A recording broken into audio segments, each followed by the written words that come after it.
방탕녀에 걸린 호구 남자, 설거지론. 안녕하세요. 궁금하면 500원입니다. 오늘은 한동안 인터넷을 뜨겁게 달군 설거지론에 대해 알아보도록 하겠습니다. 설거지론이란 연애 경험이 전무하거나 매우 적은 남성이 젊은 시절 문란한 성생활을 즐겼던 여성과 결혼하는 행위를 말합니다. 다른 사람이 식사를 마치고 남은 더러운 식기를 자발적으로 설거지하는 것에 비유해 비합리적인 선택임을 주장하는 인터넷에서의 담론이라고 할 수 있죠. 설거지론이 널리 알려지게 된 것은 2021년 10월 하순부터이지만 과거 DC 인사이드의 몇몇 갤러리에서 비슷한 담론이 제기된 적이 있었는데 당시 데이트를 친 아프니까 결혼이다를 한번 보죠. 아프니까 결혼이다. 다행이다. 딱 적당한 만큼의 따뜻함이다. 아버지, 어머니, 죄송합니다. 내 아들 해쳐라. 미안하다. 내 존재가 너에게 짐이 되어버린 이 사실이 나는 견딜 수가 없구나.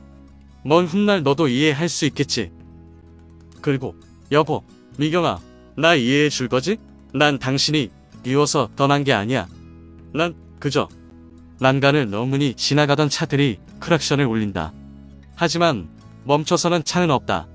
그래, 이건 저들의 응원일 거다. 당신들의 행복을 위해 인사처럼 남깁니다. 아프니까 결혼이다. 그러다 2021년 10월에 과거 개봉 영화인 포레스트 검프의 여성 캐릭터 제니를 미국판 쌍년이라고 부르면서 화제가 되기 시작했습니다. 이미 화려한 연애 경험과 반탕한 과거를 숨기고 접근한 상대와 결혼을 해버린 순진한 사람은 호구라는 핵심 개념은 알 사람은 이미 알고 있었고 담론이 음지에서 양지로 나왔다고 볼 수 있습니다. 그리고 자신의 설거지 경험을 공개하는 것을 가리켜 설거지론과 미투 운동에서 글자를 따 설투라고 하기도 합니다. 사회적 측면에서 외모 등 선천적 조건만 보면 현대에 들어와 연애 시장도 경제력에 의한 비익빈 부익부 현상이 심해지고 있는데 한국일보의 보도에 의하면 소득이 높을수록 경험이 많다고 합니다.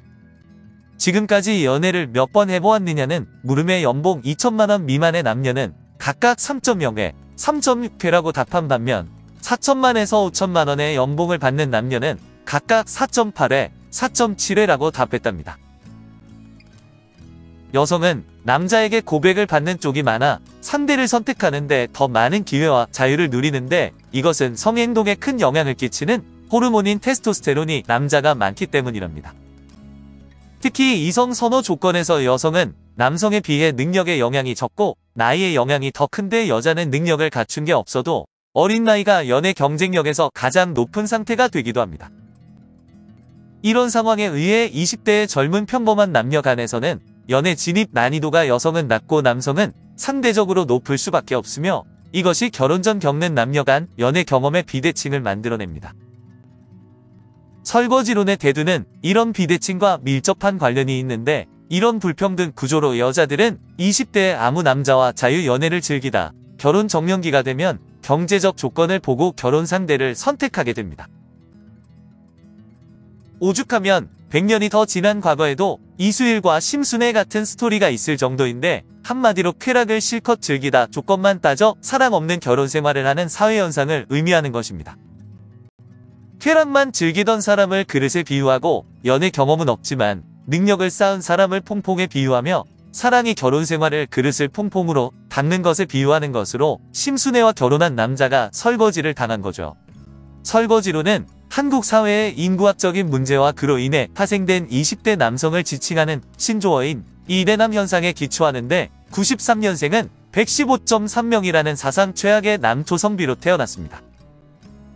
이들이 대학에 진학한 12학번의 4년제 대학 입학 정원은 2006년 이후 최대였는데 이 세대는 성별 불균등, 과잉 인구, 경제위기와 낮은 취업률, 여성의 적극적 사회 진출 등 사회현상을 고루 겪어왔습니다.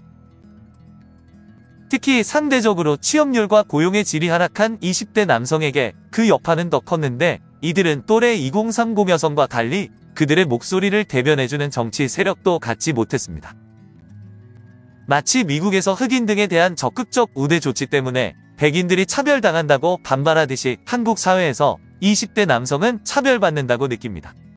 여성의 장애인보다 높은 가산점과 여성할당제가 시행되는 동안 남성들은 여전히 군대에 가고 결혼에 경제적인 부담을 진다는 것인데 시사인 천관율 기자는 이렇게 말하고 있습니다.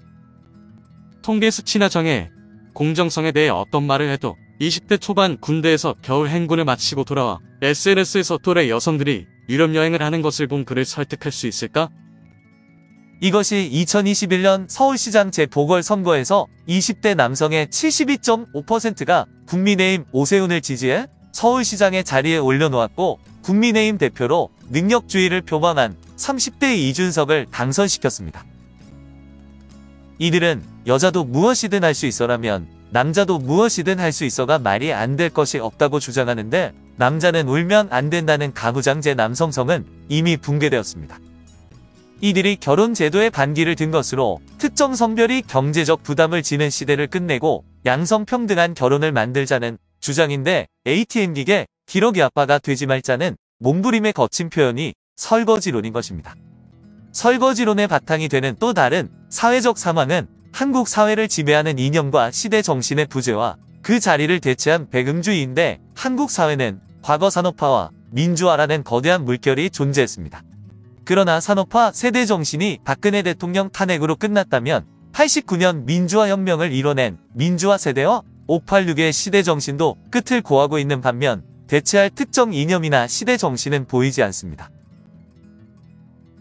오구라 기조는 한국은 하나의 철학이다 해서 한국은 주자학 이기론에 리에 움직였다는데 산업화의 열망, 논밭을 팔아 서울대를 보내던 열망, 아파트값이 오르기를 바라는 열망 등이 리의 연장이랍니다. 문제는 더 이상 한국 사회의 시민들을 하나로 묶을 이념인 리가 사라졌고 IMF 이후 신자유주의의 무한 경쟁과 배금주의만 남은 철학적으로 진공 상태가 되었다는 점입니다.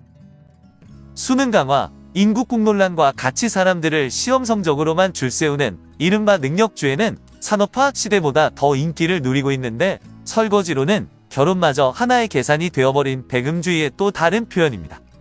이미 젠더 갈등은 이념, 빈부 갈등과 함께 우리 사회에서 가장 심한 갈등으로 느껴지는데 일베와 메갈이라는 극단 세력들이 헤게모니를 주도하는 광장을 목격하고 있습니다. 그 헤게모니 중 가장 최신의 목소리가 설거지론인데 알파메일과 베타메일에 대한 비유로 알파퍽스, 베타벅스란 말이 유명합니다. 알파메일은 섹스를 하고 베타메일은 돈을 낸다는 뜻으로 퍽과 벅의 철자가 유사해서 나온 언어의로 다른 표현으로는 알파시드, 베타니드라는 말도 있습니다. 지뢰설치남은 여러 여자와 관계하면서 소모한 비용이 스키틀즈 한 봉지인 반면 퐁퐁남은 결혼식 비용에만 몇억을 썼다는 내용도 있답니다. 설거지론을 주장하는 이들의 논리는 타고난 외모가 평균 이하이거나 집안 살림이 넉넉지 않은 경우 등 여러 이유로 젊은 시절을 연애와 거리를 둔 채 보내는 이들이 있습니다. 많은 경우 이들은 연애를 갈망하기에 결혼 정년기가 되기 전까지 자신에게 부족한 조건을 보완하기 위해 노력하는데 자기 개발의 청춘을 투자해 높은 사회적 지위와 안정적인 수입을 갖추게 됩니다. 시간은 흘러가고 혼기가 차면 일반적인 연애는 건너뛰고 결혼을 전제로 한 연애 상대를 찾게 되는데 사회적 지위와 경제력을 바탕으로 외모가 본인의 마음에 드는 상대를 만날 확률이 높아집니다. 상대에 대한 이성적 호감을 바탕으로 결혼을 결심하지만 이 상대는 경제적 풍족과 안락한 앞날을 위해 수입이 안정적이고 사회적 지위가 높은 사람을 고른 것뿐입니다. 설거지론의 여자는 젊을 때 끌리는 사람과 자유분방한 연애를 해와서 사회적 지위와 안정적인 수입을 갖춘 남자라도 숙맥을 사랑할 수는 없어 결혼 전의 사랑과 관심은 숙맥을 붙잡기 위한 연기일 뿐입니다. 상대에 대해 호감을 느끼던 숙맥은 연기된 가짜 사랑에 혹해서 결혼을 결심하는데 결혼 후 숙맥은 열심히 가정을 부양하려 하지만 배우자는 이미 결혼이란 계약이 체결되어 더 이상 연기할 필요가 없어집니다. 그래서 결국 그에 대한 태도가 냉담해지는데 남편에게 애정 표현을 하지 않는 것은 물론 심지어 아내가 취직을 했으면서도 집안일마저 남편에게 떠넘기고 대충대충 하는 경우도 비일비재한 것입니다. 따라서 이 결혼은 마치 남이 음식을 다 먹고 찌꺼기만 남은 식기를 설거지하는 것에 비견될 수 있는데 이 숙맥은 자신의 책임이 아닌 일을 처리하는 데 불합리하게 이용만 당한다는 굴욕감을 얻게 됩니다. 그러나 설거지를 당했다는 깨달음과 함께 굴욕감을 느끼는 일은 결혼 이후 빠른 시일 내에 일어나진 않는 것이 일반적인데 결혼 생활을 이어나가던 중 모종의 사건이 계기가 되어 깨달음이 오는 것입니다. 설거지 결혼을 통해 성립된 부부의 관계는 기본적으로 불평등한데 상대에게 설거지 시키는 사람은 부부관계를 최소화하거나 거부하는 경우가 많고 함께 의미 있는 일을 하며 시간을 보내려 하지 않습니다. 애정 표현이 박한 경우도 많으며 구태여 배우자에게 선물을 하려고 하지도 않는데 상대에게 자신을 설거지시키는 사람은 책임 없는 쾌락으로 점철된 삶을 이어나가는 것과 다를 바 없습니다. 이처럼 연애 경험이 부족해 예비 배우자의 속내를 깨닫지 못한 채 결혼을 결심하는 숙맥을 퐁퐁단이라고 하는데 그들은 자신이 배우자의 설거지를 하고 있다는 사실을 처음에는 깨닫지 못합니다. 하지만 이성적 호감이나 애정이 아닌 물질적인 조건을 이유로 결혼을 택한 배우자는 자연스럽게 사랑과 관심을 주지 않고 경제권을 틀어진 채로 상대를 ATM 취급하며 착취를 합니다. 남편에게는 절약을 강조하면서 약간의 용돈만을 지급하는 반면 자신은 절제 없이 돈을 물쓰듯 펑펑 쓰고 남편이 벌어온 거에게 돈을 가만히 받아먹기만 하면서 편하게 사는 것입니다. 설거지를 당하는 남성은 아내가 아이를 한 명 이상 출산해 남편이 쉽게 결혼을 돌이킬 수 없는 시점부터 아내의 남편에 대한 무관심과 착취가 심화되어 이로 인한 결핍과 피로를 느끼게 됩니다. 그러면서 아내가 자신이 제공하는 경제적인 지원 등의 물질적 요소만을 보고 결혼했는지에 대해 의구심을 느끼고 이것이 사실로 드러난 순간 자신이 설거지 당하였음을 비로소 깨닫게 되는 것입니다. 나아가 친자라 믿었던 아이가 친자가 아니라는 사실이 나중에 밝혀질 경우 남편을 뻐꾸기 아빠라고 부르기도 하는데 이것은 문역들 이것은 막장인가 강탈인가 네토라레를 참조하시기 바랍니다. 한편 연애시장에서 최상위 포식자를 차지하고 있는 사람인 소위 인싸, 알파남들을 지뢰설치반이라고 하는데 이들은 매력적인 외모와 성격을 무기로 젊은 시절 여러 이성을 만납니다. 지뢰설치반은 매력적인 이성과 즐기는 쾌락적인 삶의 방식에 빠진 설거지를 시키는 사람들을 양성해내는 일에 일조하는 데 풍부한 연애 경험을 바탕으로 이성을 보는 기준이 확실합니다. 따라서 혼인을 할 때에도 설거지를 시키려는 사람들에게 당하는 일은 드문데 능력 없이 나이만 먹어 혼인 경쟁력이 떨어져도 설거지론으로 취집하려는 여성이 타겟으로 삼지 않는 아이러니가 발생하기도 하죠. 이런 남성들은 아예 결혼을 안 하고 자유연애를 계속 즐기거나 아니면 타고난 외모와 매력을 이용해 경제력 있는 노처녀 여성에게 역으로 설거지를 시키는 기둥서방이 되기도 합니다. 퐁퐁 가장 흔한 설거지론의 파생 미미퐁퐁인데 설거지론에서 소위 설거지당한 남성이나 외벌이면서도 아내를 내무부장관님으로 모시며 적은 용돈을 타 쓰고 가사노동까지 하는 공처가 유부남을 의미합니다. 이런 공처가 유부남을 가리키는 말은 과거에도 ATM 등이 있었는데 자기가 번 돈을 용돈으로 받는 것은 재테크가 여자의 몫이었던 시대의 산물이라고 할 수 있습니다. 뽀득세 또한 뽀득세라는 단어도 있는데 아내한테 자신의 연봉에 비해 쥐꼬리만한 용돈을 받는 상황을 가리켜 소득세처럼 많이 뜯긴다는 의미로 종합보득세는 혼전 재산도 종합소득세처럼 뜯긴다는 의미입니다. 586 딜러론 586 딜러론은 586세대 소위 수인남들의 행태를 분석하는 주장으로 기존 남아선호 사상이 거의 사라진 문화적 배경을 바탕으로 하고 있습니다. 이들의 여아선호를 드러낸 농담으로 딸들은 금메달, 딸 하나 아들 하나는 은메달, 아들 하나 딸 하나는 동메달, 아들들은 목메달이 있었는데 딸은 키우는 재미가 있고 커서 부모들을 더 챙긴다는 이유입니다. 특히 딸만 있는 집안의 아빠들은 자연스럽게 딸의 이익을 극대화하려 하고 자신들이 누려온 남성우대 혜택에 대한 죄책감이 더해져 페미니즘 주장에 쉽게 동조하게 되는 행태를 보인답니다. 이 과정에서 딸세대 또래의 젊은 여성들에게 지나칠 만큼 친절하고 꼼짝도 못하는 스윗남으로 변모하고 반면 아랫세대 남자들에게는 개꼰대가 되는 것입니다. 딜러로는 애지중지 키워온 딸의 아빠 입장에서 딸에게 최선의 선택이 좋은 곳에 취직을 시키는 것인데 이런 행태가 하급 매물을 속여 악성 재고를 팔아치우는 중고차 딜러와 비슷하다며 나온 말입니다. 자신의 딸이 겉은 멀쩡하지만 주행거리도 길고 여러 주인을 거쳤으며 사고도 많았던 악성재고 중고차라도 순진한 전문직 능력남이나 재력있는 집안에 결혼을 시키고자 하는 행태를 보인다는 것입니다. 남성 성인물 탄압론 남성 성인물 탄압론은 말 그대로 세계적으로 시대에 뒤떨어진 한국의 성인물 탄압의 이유를 설거지론의 관점으로 설명하는 이론입니다. 여성단체 등에서 성폭력 관련 사건이 발생할 때마다 성적 대상화, 성상품화, AI 인권, 2D 인권, 리얼돌 인권이란 말을 하면서 전국가적 검열과 규제와 탄압, 방통위의 검열을 강요한다는 것입니다.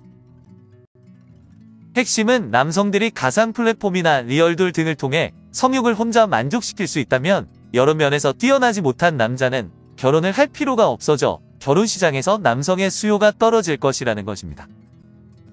이를 막기 위해 여성과 결혼하는 외에는 성욕을 해소할 수 없도록 성인물을 봉쇄하는 방법, 성에 대해 어떤 담론도 못하게 하는 방법을 통해 취집에 성공하려는 여성들의 심리가 반영된 것이란 거죠. 도축론. 도축론이란 결혼제도 자체가 말 그대로 남성에 대한 사육과 도축에 다름없다는 주장인데 중요 쟁점은 결혼 생활을 우리 안에서 소를 사육하는 것이고 이혼은 도축이라는 것입니다.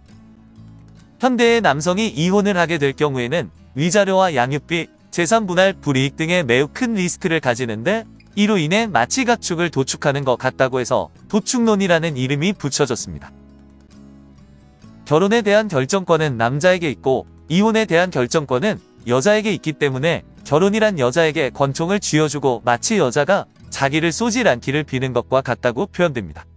한국의 높은 이혼율과 이혼할 때 남성에게 가해지는 많은 페널티들, 결혼할 때 남자는 주택, 여자는 혼수 3천 등의 불공정으로 남성들이 도축이라는 상황에 몰리게 된 상황을 설명하는 이론입니다.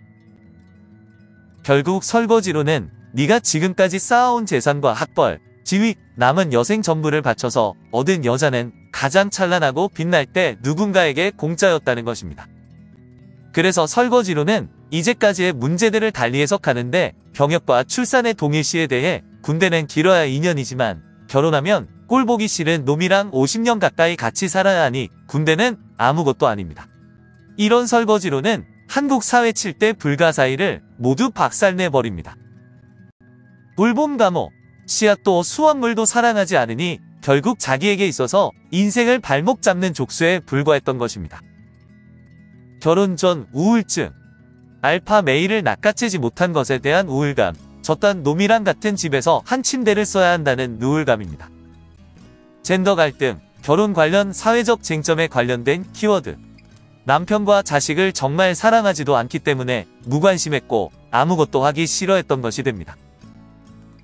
꾸밈 노동, 기존에는 자기가 좋아서 자기를 꾸미는 게 어떻게 노동이냐고 했지만 정말로 좋아서 자기를 꾸미는 것이 아니었던 것입니다.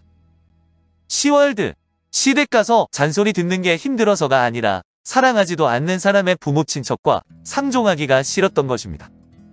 명절 증후군, 사랑하지도 않는 사람 부모 친척과 상종하기도 싫은데 그들을 위해서 일도 하라니 죽었다 깨어나도 싫었던 것이죠. 아동학대, 좋아서 낳은 아이가 아니었으니 애초에 책임질 아이가 아니었던 것입니다. 사실 결혼하지 말라는 유부남들은 설거지론이 있기 전부터 있었는데 그동안 공감을 사고 있던 소재가 설거지론이 등장함으로써 더 크게 퍼진 것입니다. 설거지론으로 실체가 드러나자 결혼하고 싶은 마음이 싹 사라졌다는 반응도 많은데 기혼 남성들은 거의 절망에 가까운 한탄과 분노를 넘어서 아예 체념까지 하는 반응을 보이고 있습니다. 심지어 아내가 낳은 아이가 내 아이가 아닐 수 있다는 막연한 불안감으로 인해 한때 친자 확인 사이트의 서버가 폭발하기도 했습니다. 반대로 설거지론을 접하고도 비판적인 반응을 보이는 여론도 존재하는데 일부는 자신과 정체성이 다른 사이트에서 갑자기 튀어나와 선거철이니까 이런 게 나왔다면서 경계하는 반응을 보이기도 했습니다. 부부 사이의 문제는 과거부터 존재했는데 그것을 설거지론 같은 이름을 붙여서 퍼뜨리는 것은 남녀 갈등 조장에 불과하고 공감하는 건 역시 일부 커뮤니티 유저들 뿐이라고 보입니다. 결혼생활 관찰 예능에서 유명 인사들이 보이는 행적을 설거지론에 대입하는 반응도 나타나는데 지난 대선에서 이재명, 홍준표는 퉁명스러운 아내한테 잡혀 사는 설거지남이라는 것입니다. 그러나 이재명 전 경기도지사의 경우는 대중적으로 친근한 이미지를 구성하기 위해 흔히 겉으로 보여주는 공처가 속성으로 봐야 할 것입니다. 다만 윤석열은 완벽하게 설거지론에 부합하는 인물인데 지지율까지 큰 영향을 끼칠 정도로 막장이며 실제 지지율 하락에 안에 리스크가 크게 한몫했기 때문입니다. 그러나 시간이 지나면서 윤석열이 설거지론에 부합하지 않는다는 의견도 많아져 오히려 김건희가 설거지 당한 게 아니냐는 말도 나올 정도인데 현재는 설거지론과 상관없는 가정이라는 게 대다수입니다. 김건희의 재산은 윤석열과 만나기 전부터 굉장히 부자였고 윤석열도 김건희를 위해 집안일을 상당히 많이 하는 가정이라 전혀 연관이 없다라고 봐야 한다는 시각이 많습니다. 한편 문학평론가 진중권은 설거지론을 처음 접하고 페이스북에 뜻을 묻기도 했는데 그는 아내와 아들을 독일로 보내고 혼자 한국에서 거주하는 기러기 아빠입니다. 이 일이 있은 뒤엔 진중권은 대표적인 퐁퐁남으로 놀림감이 되었지만 함정은 진중권의 아내는 남초에서 그렇게 동경했던 스시녀라는 점에 있다고 할 수 있습니다. 참고로 스시녀는 일본의 용어로 남자가 지는 의무만큼 자신도 의무를 지는 것을 옳게 여기며 남자에게 경제적으로 기대지 않고 연애할 때도 남자에게 모든 돈을 부담하게 하지 않습니다. 남편이 외벌이일 경우 가사일을 전담하며 남편의 사회생활을 배려하고 퇴근 후 요리를 준비하고 작은 것에 감사하며 그 감사함을 표현할 줄 알고 상대에게 상처되는 언행은 꼭 사과를 한답니다. 또 남자의 수입이 평균에 못 미치거나 경제적 기반 붕괴로 수입이 불투명해질 경우 함께 노력하여 해결하려 하며 돈을 허투루 쓰지 않는다네요. 참 나 예전 변진섭의 희망사항이란 노래가 떠오르네요. 설거지로는 비단 한국만의 현상이 아니라서 서구권에도 앞에서 말한 알파 퍽스 베타 벅스 같은 유사한 용어가 존재하며 현상 자체를 다루는 용어로는 골드 디거와 어느 정도 맥락이 통합니다. 차이는 골드 디거는 돈을 목적으로 결혼한 쪽, 즉 가해자 쪽을 가리키는 말이라면 설거지론에서 가리키는 퐁퐁단은 그 목적으로 결혼당한 상대, 즉 피해자 쪽을 가리킵니다.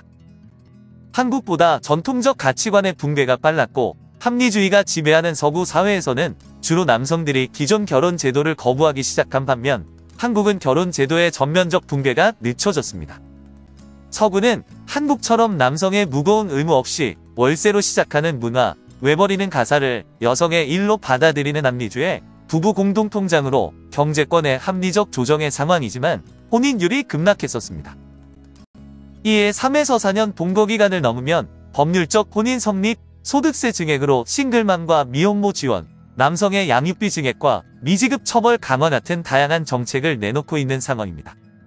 오늘은 설거지론에 대해 알아보았는데 판단은 각자의 몫인 것 같습니다. 감사합니다.